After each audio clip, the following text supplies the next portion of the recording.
events of September 11, 2001 have continued to hold on the minds and opinions of.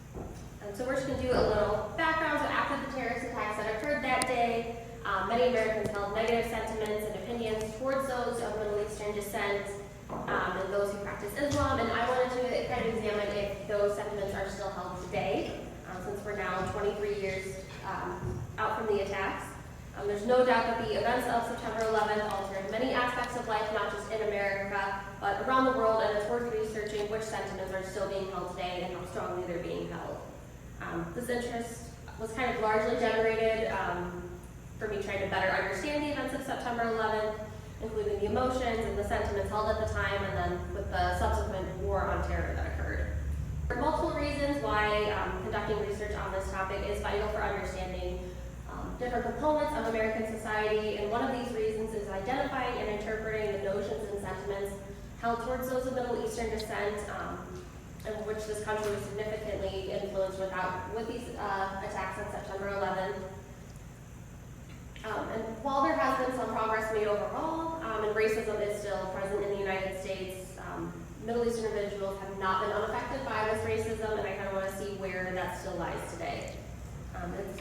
This research is important for attempting to understand how 9/11 has continued to influence American society and recognize the long-term impacts of the attacks. And more than the racial implications and the impacts of the attacks themselves, this research has an ethical basis for kind of determining how far Americans are willing to go with the usage of enhanced interrogation techniques in the name of protecting national security. So for this research, I will be investigating the sentiments held by Americans regarding enhanced interrogation techniques and ethnic biases, along with further understanding public opinion regarding the methods that were used in the war on terror. And then this research also examined if one's political party has any weight and influences one's acceptability of enhanced interrogation techniques.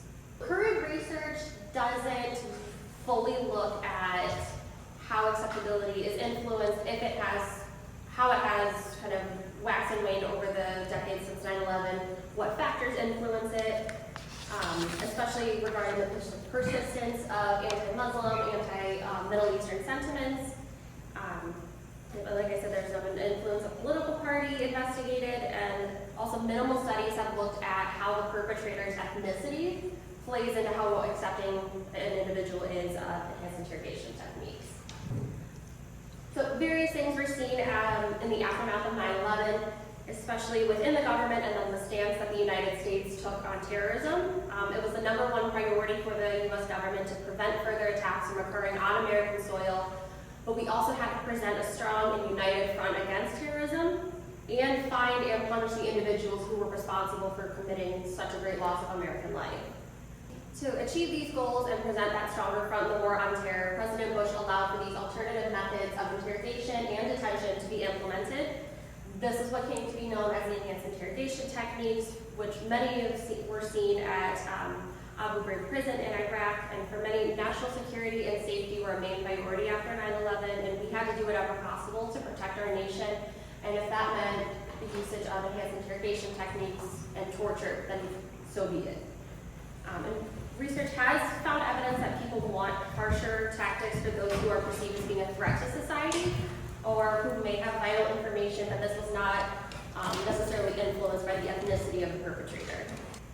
And then, so the Islamophobia in the aftermath of September 11, 2001 was kind of reinvigorated through the campaign and then the administration, the first time of Donald Trump. So the Islamophobia was mainly displayed through his language and the implementation of the Muslim ban to restrict those Muslim religion and from Middle Eastern countries from infiltrating and coming into the United States for good reasons, bad reasons. He just didn't want anyone near.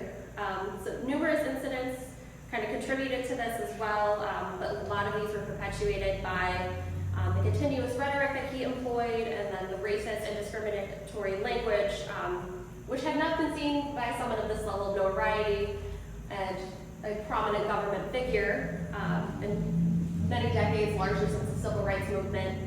And so through the past 23 years, Muslims have been consistently associated with terrorism and violence and extremism, and Donald Trump kind of capitalized on that hatred and fear that was still being held towards this group and gave it a new life in the recent So in the case of Abu Ghraib prison raised many ethical issues in the United States and abroad regarding how these interrogations were occurring and if there was any way that we could possibly justify these methods. Some of these methods included physical abuse, sexual abuse, humiliation, sleep deprivation, indefinite detention, and being subjected to extreme temperatures, whether it be hot or cold, just to name a few. And to some, these methods were justified. We had to inflict pain and suffering onto people to try and put the best foot forward, protecting lives, national security, and America as a whole.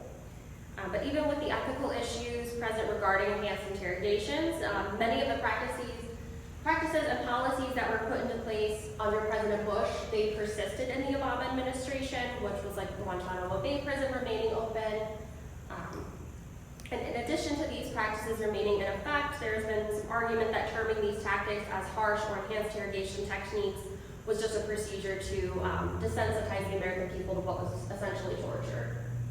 So while the United States condoned the use of enhanced interrogation techniques to extract information from subjects, there was no empirical evidence at the time to truly determine if they were effective in extracting the information, but also extracting accurate information that actually had some weight to protect people.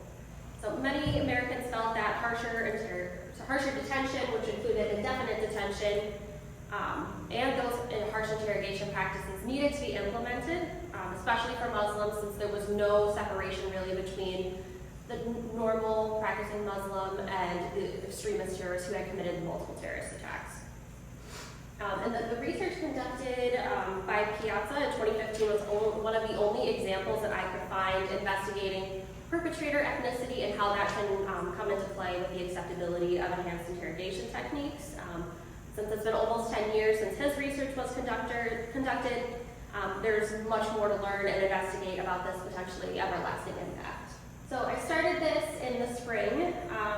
I did a main factor comparison just of the perpetrator ethnicities. So I did homegrown, which was a white, born and raised in the United States person who committed a terrorist attack, and then kind of embodied the stereotypical Middle Eastern Muslim terrorist.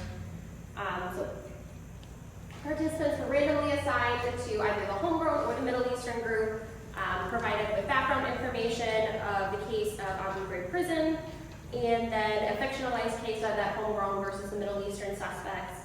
And once they had completed that reading, they were asked to answer like 20 questions regarding their opinions on various enhanced interrogation methods used against the suspects. And so for that research, it was not significant at the 0.05 level. I did a t-test there, and I had a 0.06.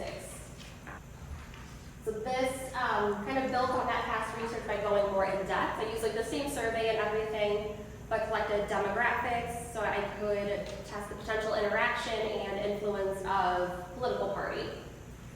Then for the current research, I kept that same research. The first one is the same as what I did in the spring. So it's the acceptability of enhanced interrogation techniques influenced by perpetrator ethnicity. And then I added how do demographic factors such as political party influence acceptability, and then how do perpetrator ethnicity and political party interact to influence acceptability. And then I have my hypotheses for the null hypothesis, so there's no impact for each one, and then I have the interaction on the next slide. And then for the alternative, there's significant difference that acceptability is influenced by perpetrator ethnicity or political party.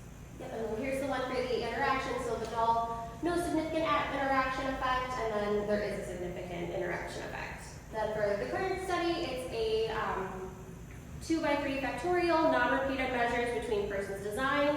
I had 200 participants collected from small Midwestern university and kind of surrounding areas. All participants were age 18 or older, and they were randomly assigned to either that homegrown or the Middle Eastern group, and I obtained informed consent before anybody got to move on to the next step of the questionnaire. Then I did put my design chart here, just so it wouldn't fit all on that one slide.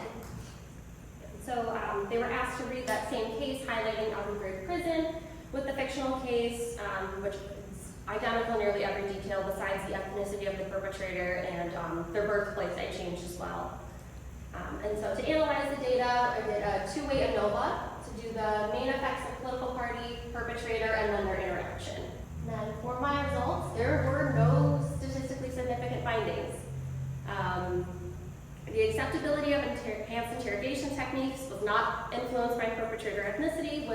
mean, that did stay in line with what I did in the spring, which I was kind of surprised. Political party, and then the interaction of political party and ethnicity also did not have a significant impact on acceptability. So while the results lack statistical significance, in my opinion, it presented great social significance. It appears that the lack of significant differences in the scores is that individuals do not want harsher interrogation techniques to be used for one group over another, which is promising, and to me it shows potential progress in anti-Middle Eastern and anti-Muslim sentiments kind of decreasing in the time past since 9/11. And given the increasingly divided political climate of this country today, I am surprising and honestly kind of happy that there is no political difference and that people don't want harsher techniques to be used just in general or because of perpetrator ethnicity, just because of their political party. And then so for the limitations, the biggest thing I think is that it was not representative of the United States. It was a very, very predominantly white sample that I had, just kind of what's available. I had just a few African American, I think it was 2 Asian individuals. I don't believe I had any Middle Eastern. And that the self-report style may have hindered honest responses. Anonymity was guaranteed throughout, but still knowing that somebody's going to be looking at your answers, reading them over, may have influenced how people are answering. And then for future research, I think it would be really interesting to kind of compare the different techniques to each other, seeing if people think that like solitary confinement is okay or certain things are not okay, because going over the surveys, I noticed that people were very strongly against using sexual abuse and harassment against a suspect, but typically people seem to be answering that they agreed with the usage of solitary confinement or kind of denying food for a while. In conclusion, so like I said, I hope that this lack of statistical significance is showing that there's positive societal change and that we are decreasing in our Islamophobia and anti-Middle Eastern sentiments in the United States. And then as the events of September 11, 2001 kind of continue to fade into the past a bit more and extend further into the past, I think that examining the sentiments towards enhanced interrogation techniques is one of the areas that must be studied to try and evaluate where those long-term impacts can still come into play. Because we know like TSA has obviously been changed for the rest of our lives with airport security and kind of seeing what else has been affected since 9/11.